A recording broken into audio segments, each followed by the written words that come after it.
There we go. William, thank you for joining, man. Anytime, man. It's a pleasure to talk with you in person. You know, I've heard your voice a lot in in spaces where open source intelligence is discussed, and it's nice to put a face to the voice. Put a face to the voice. Yeah. Yeah. So I get a lot of my stories from open source intelligence. And can you kind of explain to the viewers how it actually happens? Well, I mean, the nitty gritty of it is that you have essentially, most of the time, volunteers. I mean, there are some professional open source intelligence organizations out there, but they aggregate data that's available through the internet, like Twitter or Telegram and other sources, and they actually give real-time analysis and data that's gained from sources that pretty much anybody can access. It's just knowing where and when. Yeah, last night in the episode, I was talking about Tucker Carlson. I was talking about how people think they're untouchable, and I said, let's just Google, where Tucker Carlson lives, and open source intelligence, and I didn't even click on any of the responses because within the first three it had a Google map attached. So people don't understand how people like us that analyze things and I'm one of the people that kind of connects the dots. All right, I look big picture, and there are open source intelligence people that are focused on like singular objects, like aircraft specialists. Yeah. There's people that focus on weather. There's people, there's people that focus on everything. Right. But that's what makes the OSINT community as good as it is. Right.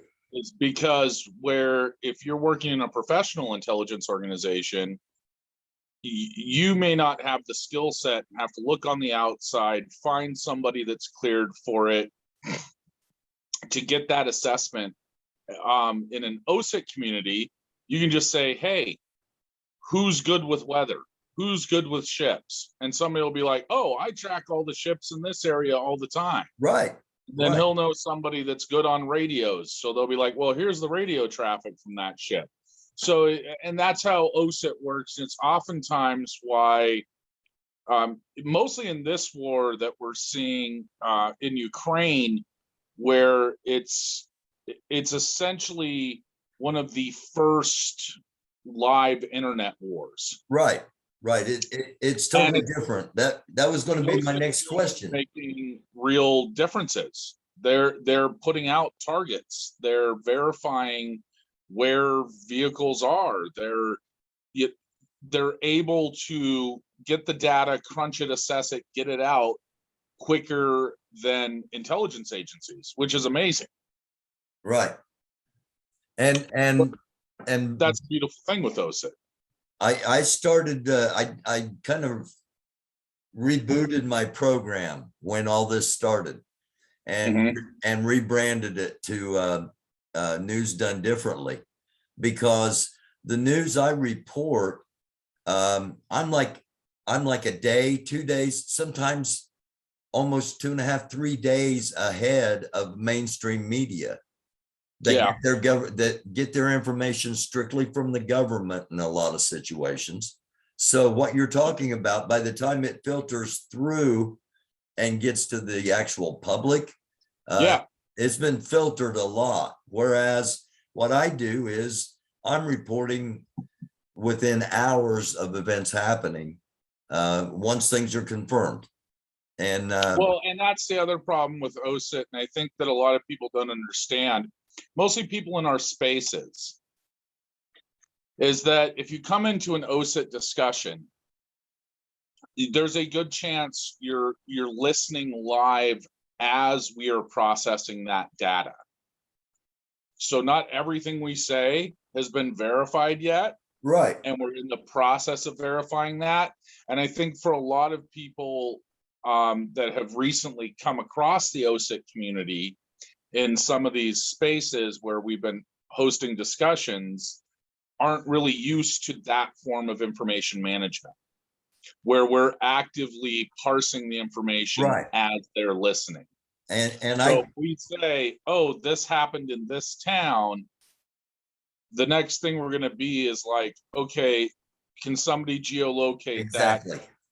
Can somebody make sure that that vehicle is what we said it is? So by the time, 10, 15 minutes later, we may not be saying the same thing we were saying 10 minutes ago. Right. And people have to take that into account when it is OSIT, is that they're getting live raw data. Right. And I only report things that are verified. Yeah. So, as soon as I see something, I don't immediately put it out there. But I put so much truth out there that mainstream doesn't ever mention. And so I feel like I'm playing a part in bringing information to the world. And well, I think we all are. It makes me feel good. And I was going to say, don't you feel kind of the same way? Well, I do. The OSIT thing for me is I'm an analyst. So I'm an analyst professionally. So I don't do that much raw intelligence gathering. And for me, I'm not necessarily feeding that out. Right. It's doing analysis, giving that to other people, or answering their questions on what my specialties are, and they're pushing that out. We're both in the same community, just different roles. Right. And that's the great thing about open source is people that have their roles are generally, even though they may be amateur, they're expert in because it's not something any of us do just now. It's something that we've all been doing this for a long time on a lot of different subjects. Oh yeah. And it's the time for this stuff to start happening. Well, what's amazing is you actually do get a lot of experts in those spaces a lot of the time. Right. We were talking we were talking about weather and how that was going to affect the troops. And there was a professor in there from Dartmouth on meteorology. Mm-hmm. And it was like, wow, awesome. Yeah. We're going to be fielding all that to you, sir. Yeah.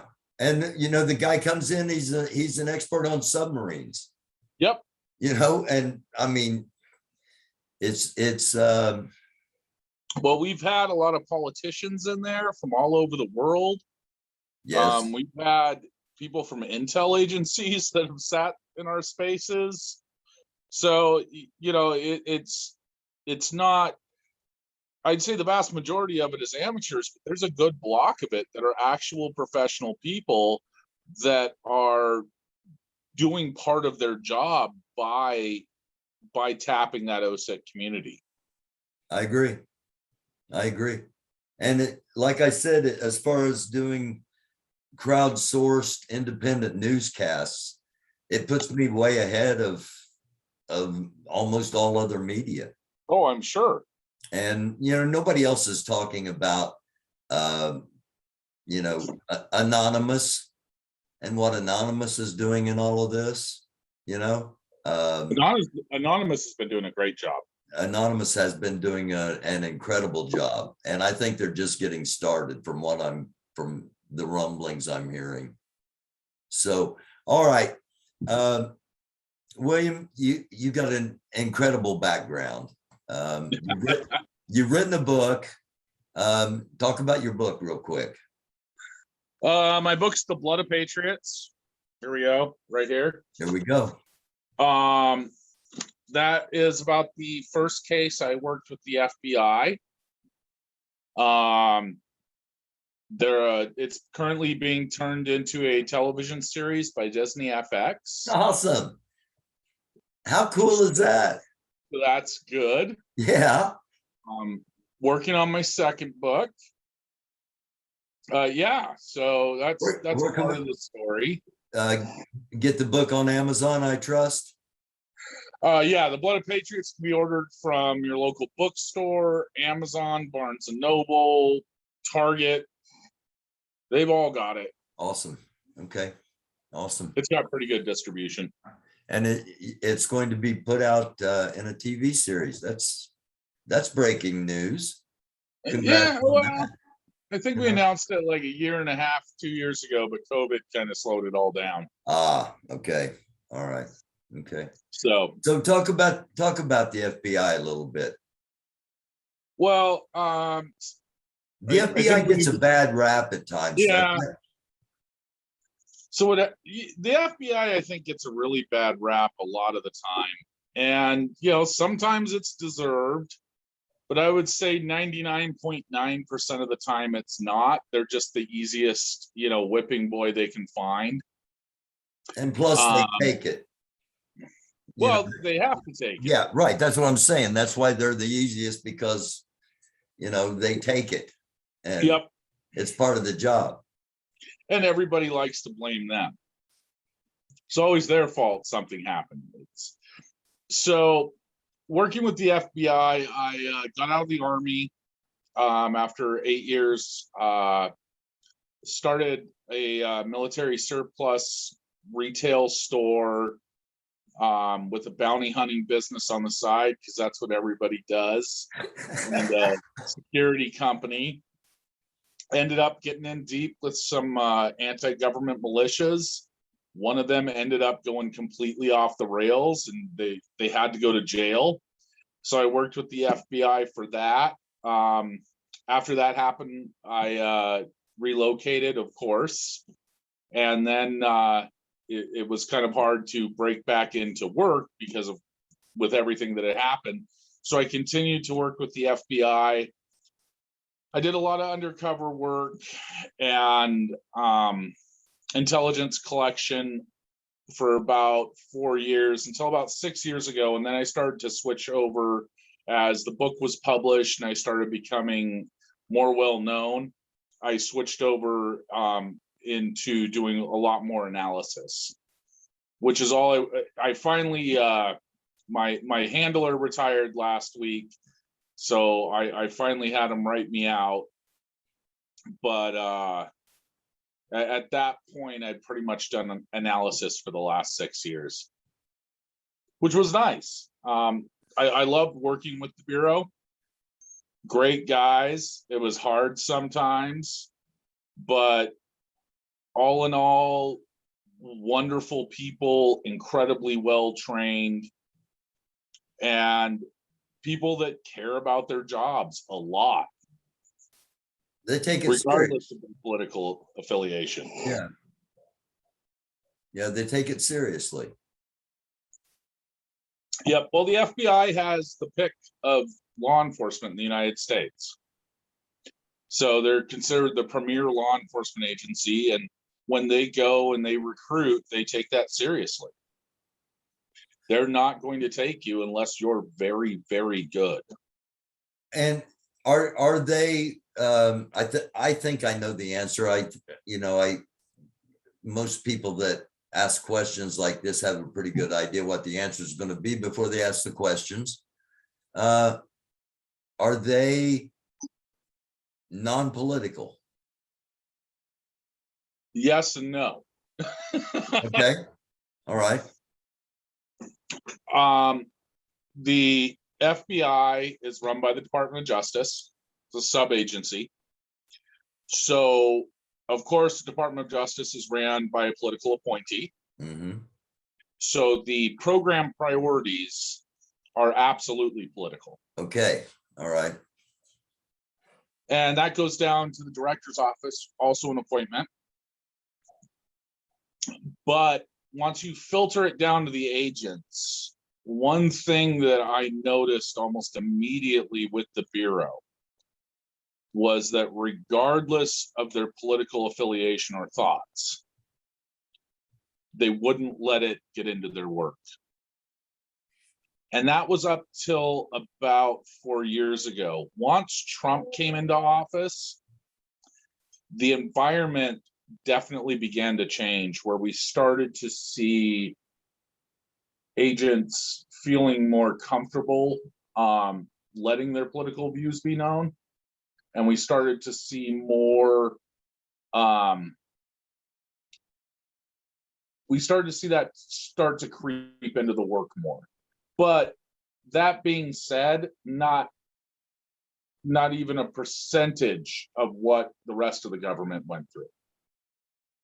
Okay. So did we start to see it happen? Yes. Did we notice it? Absolutely, because it was something that was not allowed to happen. But it didn't get as bad in the Bureau as probably any place else. Yeah. Yeah. But we did see it every so often start to happen in the Bureau. So the director decides what direction, what is prioritized as far as where resources are going to go. Exactly. And by being political, I'm assuming there wasn't a lot of QAnon investigation going on. There wasn't a lot of, Well, yeah, I mean, I work counter right wing, domestic extremism. Like, that's my little specific hole in the Bureau that I specialized in. Really? So, yeah. I did not know that. Yeah, because I'm good at it. Yeah. Everybody always asks, well, why don't you work counter left wing? And I'm like, because I suck at that. It's not hard. So we definitely saw resources move from domestic terrorism to international terrorism or Antifa, or we saw that. And, if there's no money for an investigation, there's no money for an investigation. Right. So it was, the last 4 years were a little disheartening for some of us. Okay. Fair enough. All right. Let's talk about the book coming out. It's the first of a series? It's the first of a series, and it's a child of COVID. Child of COVID. So what happened? Well, I have a small organic farm. I'm fairly self-sufficient, always kind of been a prepper type. I think it's the military that bred it into me. So I think everybody ought to be a prepper type, because we got too many things. We got too many things that potentially could,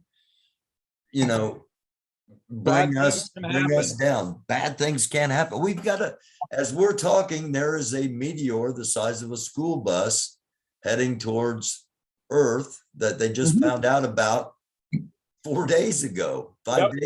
So bad things can happen. And as we all know, after COVID, they can happen pretty quick. Yeah. So during COVID, all of my friends called me, because of course I'm their prepper buddy. And I donated like 595 masks and Tyvek seats to the school district, and made sure that all my friends had toilet paper and masks and paper towels. But as it went on, we started to see that on the liberal side of things, there's a lack of information in that market. There's a lot of books. They're turned off. Books out there on prepping, where it's like, build a bunker, hang out on top of your pile of ammo cans and MREs, shoot and eat your neighbor, run into the woods. Which all of that is horrible. It's a really bad idea. Especially shooting all your neighbors. Well, yeah, but so there's, for a while, there has been this kind of narrative of the survivalist right wing, monolithic, ammo. yeah, monolithic thinking in that Yeah. all people that want to prep are far right-wing extremists. Exactly. So the basis that I started it from, and just because of me doing the sustainable organic farming and everything, is that sustainability essentially is survival. The more sustainable and self-sufficient you are, the better able you can cope with almost anything that happens to you, whatever that might be. And that's where the book idea started. And I was like, I need to write this so that the person living in a studio apartment in New York City feels like they have some control when something happens to them. Right. Or the people that live in the suburbs in the Right. Midwest. So we're starting the series. It's called Survive and Thrive.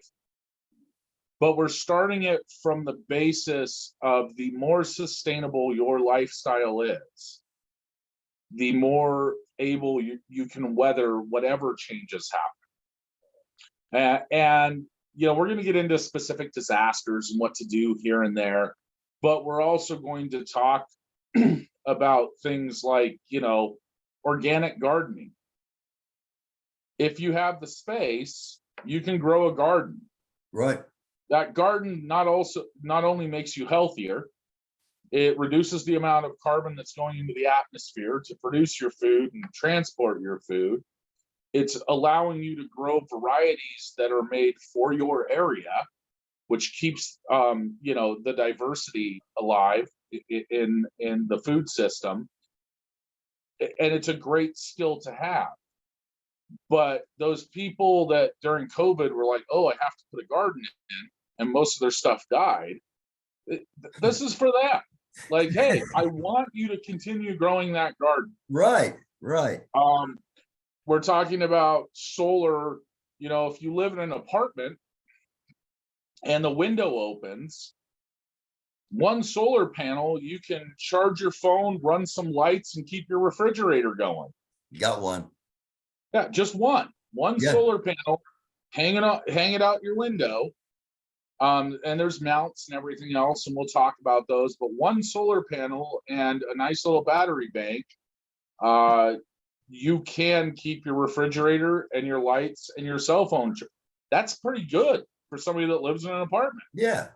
Or and you got to have an emergency radio that either solar charges or crank charges. Yeah. I mean, they're just Those lot little of dynamo radios are great. But it's things like that where we start to talk about sustainable, resilient communities. And it's, if you look at everything as community-based, make things a little smaller, whether that's microgridding, whether that's urban vertical agriculture, all those things make it so that when something happens externally to you or to the country, it doesn't affect your community as much. And if the community next to you does that and you get affected, they can help you. It doesn't have to come from all the way across the United States. It's not going to come from all the way across the United States. If we are producing power on microgrids within our communities, and there's an issue with power, it's not an issue because we can pull from the communities around us. If we are all producing our own food on a community level, then a food shortage in one place is not an issue because the rest of those communities are still growing food. And that's the way we ought to be living, in my opinion. That's the way we ought to be living, in my opinion. But government and corporations get in the way of that because they don't want us unified. Well, there's profit and power in it. Absolutely. There's only two reasons that the government and corporations do what they do: power and profit. And profit. Yeah. You mentioned politicians. I all, full disclosure here, I ran against Mike Pence 3 times when he was in Congress, and my campaigns were people before profits. Okay. And back then in 2006, 2008, 2010, before Bernie Sanders, that was incredibly unpopular, even in the Democratic Party, to run on. Oh, I'm sure you were. Now, I'm not against capitalism. I'm not either. I'm not either. And I'm not against profits. I'm not What I'm either. against is profits because of the crony capitalism that we have. Right. Companies are allowed to bank profits against damages that they will never pay. Right. And that's one of my issues with that whole thing, is that I have no problem with the company making a profit. I don't either. But companies have to be held responsible for what they do to make those profits. Absolutely. And if they're not, whether that be ecologically responsible, financially responsible, if they're not held to that responsibility, then they should not be there. And, the more we can do self-sufficiently, the less we depend. Exactly. The less we depend on that. I was having this discussion because I do the organic farming with someone about a year ago, and they were talking about how, farms keep consolidating, getting bigger and bigger, and now there's this big corporate. And we have the USDA, which essentially through their programs, they make them so complicated that they encourage that behavior. But what we need is 30 to 50 million small farms. We don't need 100 new big farms. No. We need 30 to 50 million small farms. And that's our, the book series, one of the books that we're currently working on. This first book is kind of a disaster preparedness guide, just to kind of intro people. Yeah. The next one's on organic gardening. I think the one after that is just going to be on basic home maintenance. But one of the books that we're working on is homesteading and farming. And with telework going on, there's a lot of people out there that feel that they want to be more self-sufficient, want to be more sustainable. They make enough money to support getting into that. So we want to speak to them and encourage them to buy that 10, 20 acres, put that farm in. And it's with not being tied to the cities anymore, we can rejuvenate some of these smaller towns. And we can also survive big disasters. Yeah, or whatever may happen. And we survive it with less ecological damage. Right. Everybody's like climate change and all this, and that's, it's in the book.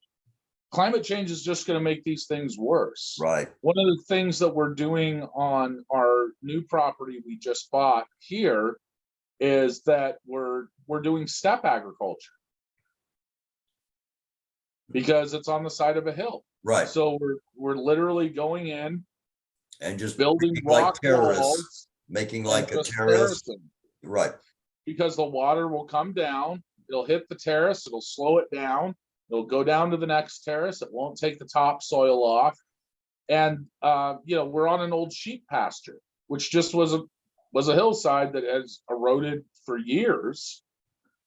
So, we can take this agricultural land and we can start to move it to better forms of agriculture. Yeah. And if our ancestors thousands and thousands of years ago were able to do it with stone tools, we should be able to do it with an excavator. It should work out just fine. It's possible to do this stuff. Yeah. And so, look at the weather cycles of where you live, look at the types of disasters you have, and then form your land for that. All right, let's go to some OSNIT. What are you looking at coming up here? We are at it's the 6th day of April. as we are recording this. This is gonna air live in just a couple hours now. So what are we looking at? What are we looking at Ukraine, Russia wise? I'll lay out what I've said, and I don't know if you've seen it or not, but no, not yet. I have always thought that this wasn't about Ukraine. Ukraine is the current theater. Ukraine is a stage, a platform that Russia thought they were going to just rush through and make this war about NATO and the West, primarily the United States. And Russia and China were going to try to take the United States down economically, boiling it all down into like an elevator speech. I think Ukraine stopped that plan. I don't know if it was that insidious. Okay. Russia's dependent on petrochemical right now. And petrochemical use is going, it's plateaued worldwide. And we're pushing for better energy solutions. Ukraine happens to have an amazing amount of natural gas and other petrochemical in the south of the country. Right. Where Russia is targeting, because it's about the money. Well, it's about the money and the political stability. So I would say that money and power wise, which we already talked about, pretty much regulates everything, that the Russians felt like Ukraine was becoming economically dangerous to them. Okay. And because Russia is an authoritative state, and if you look at their schedule, they do this on a pretty regular schedule. They go and invade something. It's what keeps the narrative running. So they were on schedule to invade something, and they already had the whole thing going on in the east of Ukraine with the separatists. So they were like, why not Ukraine? I think the simplest explanation oftentimes when it comes to everything is normally the better one to go with. China looks at everything under a 500-year plan. I've mentioned that. And China, and it's why, they haven't given direct support to Russia. They're not necessarily supporting us because Russia's a proxy for them, but they're also not getting involved. Right. Because China has its own agenda, it has its own plan. Their plan is only with the Russians as long as the Russians are useful to them. It's the same thing with the North Koreans. That's where everybody's like, why does China still support the North Koreans? And I'm like, because we talk about the North Koreans instead of China. It's easy to figure out why they support the North Koreans.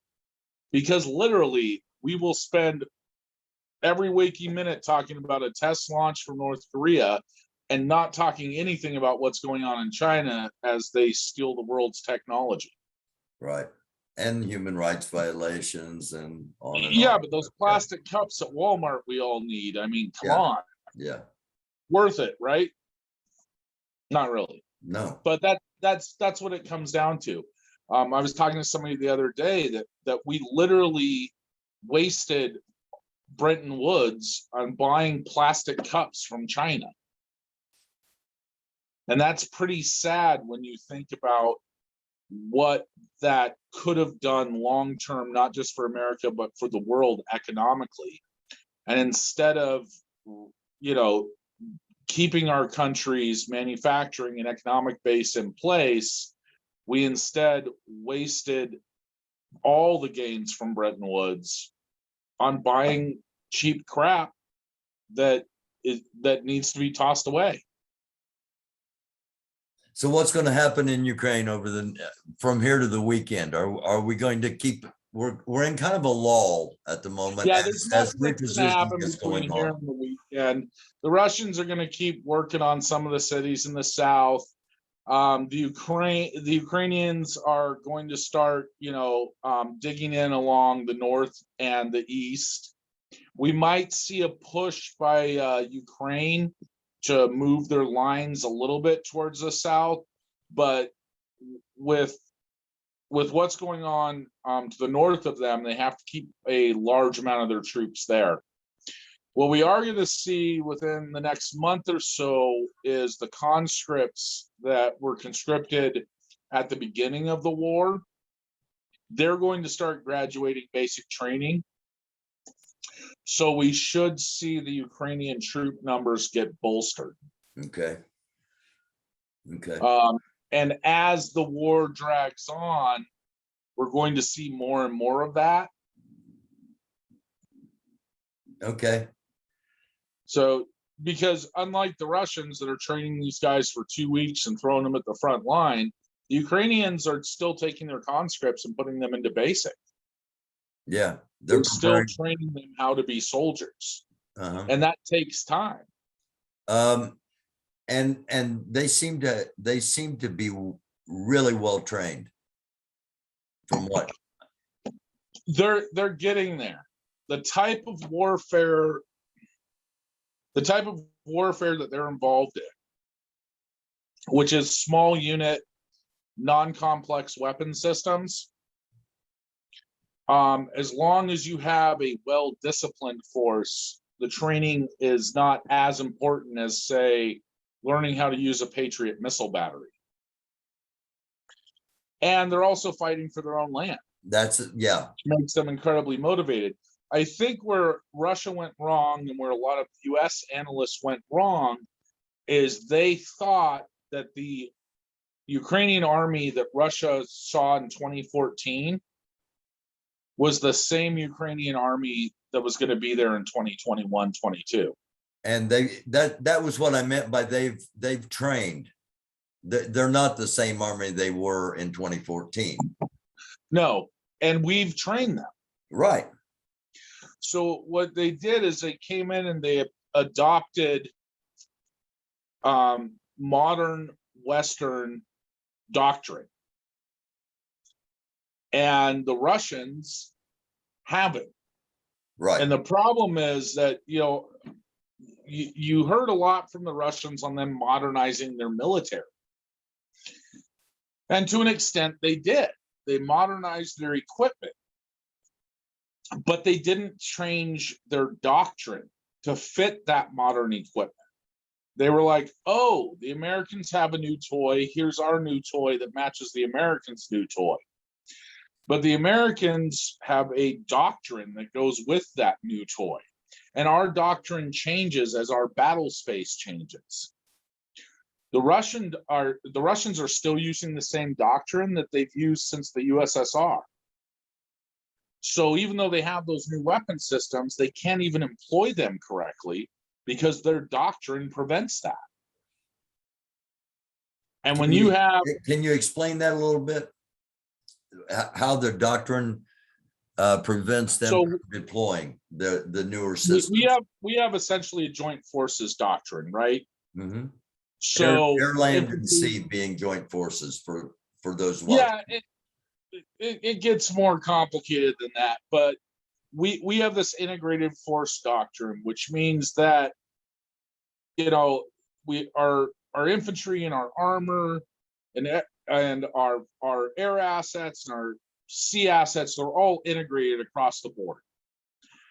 So if I need to call for fire, it might be a ship that sends rounds, it might be a fast mover that comes in, it might be an Army Apache attack helicopter, but all those things are working together.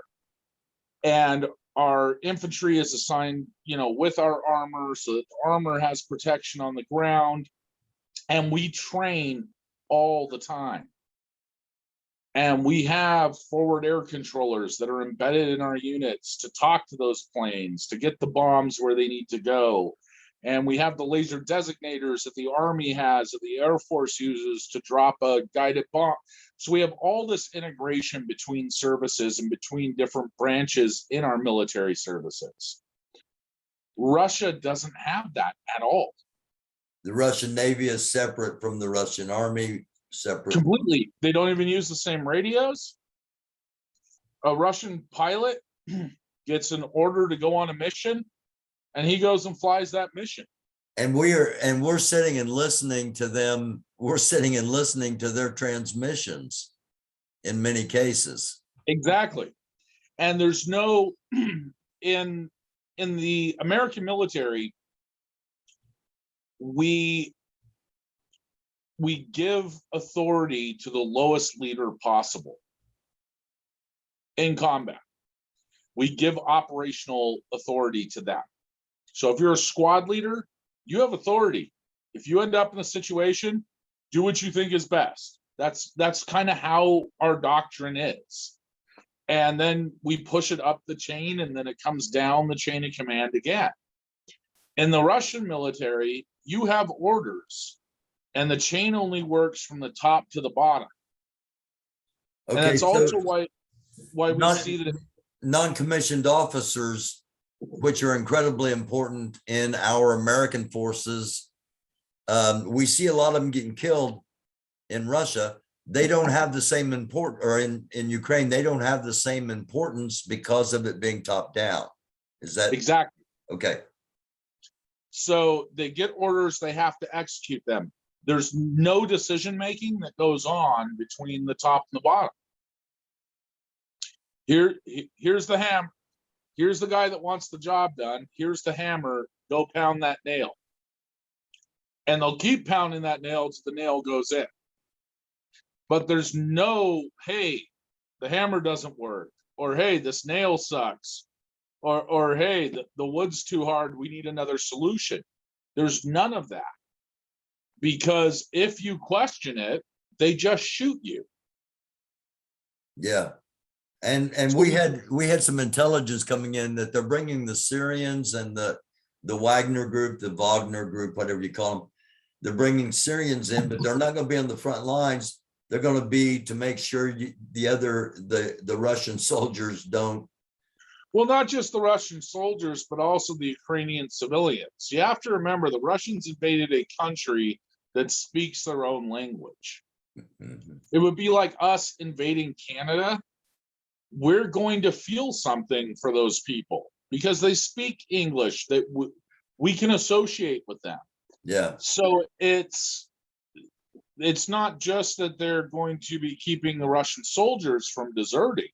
It's also that they won't feel as bad committing horrible crimes against civilians. Right. Yeah. One of the other guests we have on, Chris, is our military terrorism, one of our military terrorism experts, and he's very familiar with the Wagner group. And basically, when I said, hey, we're hearing 1,000 of them are going into the Mariupol region, he said, just expect terror, expect terrorists. Yeah, but if you look at what they've already been in the country, and the Ukrainians are just killing them left and right. Right. They tried, their main goal was to get Zelensky. Assassinate Zelensky.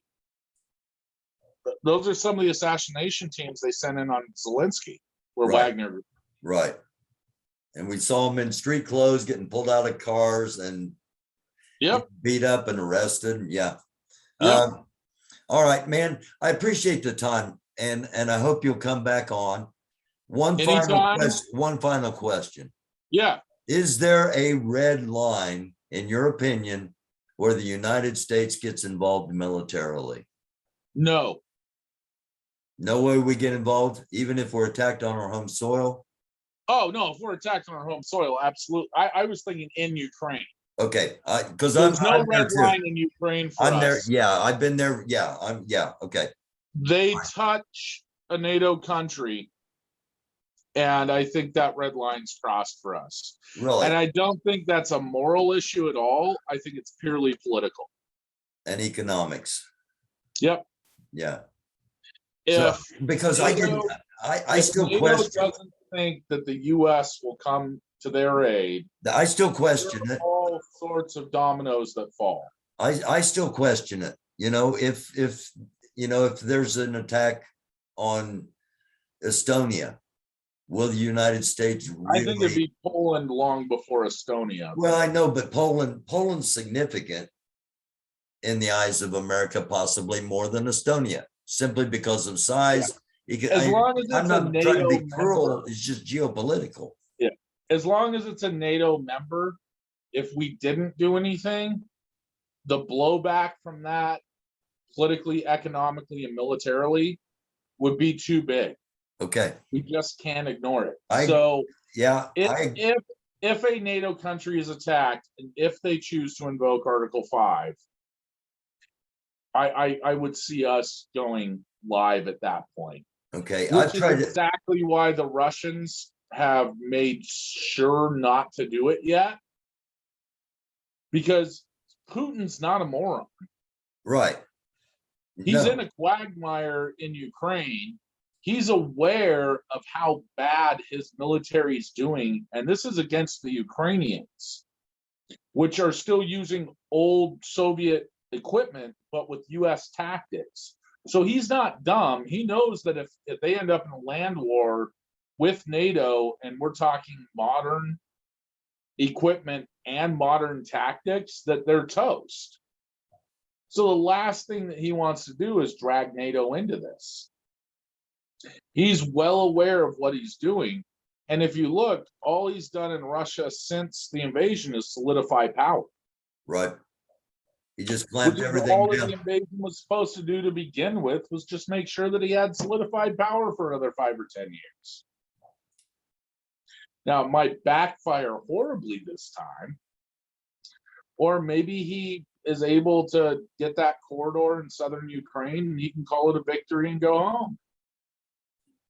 One final question. I keep saying that, but yes, sir. Weapons of mass destruction. Would he do it? Yeah. I don't know. Yeah. And that's enough for me to not mess with it. Yeah, that it's what I tell our viewers is you don't freak out about it, you don't obsess over it, you don't panic, but you always have to be aware that it exists. The threat exists. And yeah, they brought it up. Right. So the fact that they would play that card that early in the game. Yeah. I don't know whether or not he's crazy enough to do it, or he just doesn't care about his country enough to do it. Because, all the models say that you'd still have 20% of your population left. So does he care if he gets worshipped by 20% or 100%? I don't know. Yeah. And because I don't know, there is no way that I would push that guy. Right. Okay. Man, I appreciate it. That's my take. It's been real. Anytime, man. I thoroughly have enjoyed this, and I know Hit me up again if you have any questions. Awesome. By the way, my book is called America, Land of the Greed, Home of the Grave. And it is basically, I wrote it in 2016, and I didn't realize when I had written it that it was going to be prophecy. And that's a joke. Yeah. All right. I'll look it up, man. Huh?